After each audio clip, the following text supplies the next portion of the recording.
आप जानते हैं कि भगवान जगन्नाथ का असली रूप ये लकड़ी की मूर्त नहीं बल्कि एक चमकता हुआ नीला पत्थर था जिसे नील माधव कहा जाता था।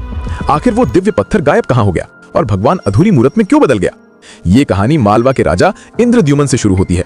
उन्हें पता चला कि ओडिशा के घने जंगलों में भगवान विष्णु साक्षात नील माधव के रूप में पूजे जाते हैं। वे उनकी आंखों पर पट्टी बांधकर ले जाएंगे। लेकिन विद्यापति ने चालाकी की। उन्होंने रास्ते में चुपके से सरसों के बीज गिरा दिए।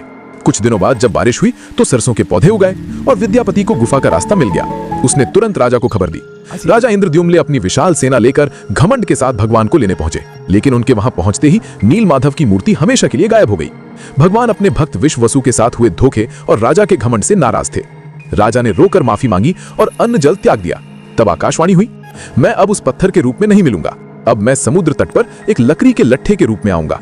कुछ समय बाद पुरी के समुद्र तट पर एक विशाल अद्भुत लकड़ी का लट्ठा तैरता हुआ आया। राजा समझ गए कि यही भगवान का नया रूप है।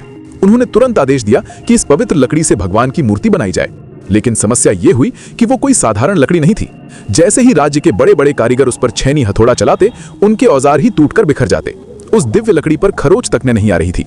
तब स्वयं भगवान विश्वकर्मा एक बूढ़े शिल्पकार के रूप में आए। उन्होंने कहा, मैं इससे मूर्ति बनाऊंगा, लेकिन मेरी एक शर्त है, 21 दिनों तक कमरा बंद रहेगा। अगर बीच में दरवाजा खुला तो मैं काम छोड़कर चला जाऊंगा। राजा मान गए। 15 दिनों तक अंदर से छेनी चलने की आवाज आती रही, लेकिन फिर सब एकदम शांत हो गया। रानी गुंडीचा को लगा कि बूढ़ा शिल्पकार शायद अंदर मर गया है। घबराहट में उन्होंने दरवाजा खोल दिया। अंदर देखा तो शिल्पकार गायब था और वहां भगवान जगन्नाथ, बलभद्र और सुभद्रा की अधूरी मूर्ति आप थी। राजा बहुत दुखी हुए, लेकिन तभी भगवान ने संकेत दिया कि वे इसी अधूरे रूप में रहकर भक्तों को दर्शन देना चाहते हैं। यही कारण है कि आज भी हम भगवान के उस अधूरे लेकिन सबसे प्यारे रूप की पूजा करते हैं। कमेंट्स में जय जगन्नाथ लिखकर चैनल को सब्सक्राइब जरूर करें।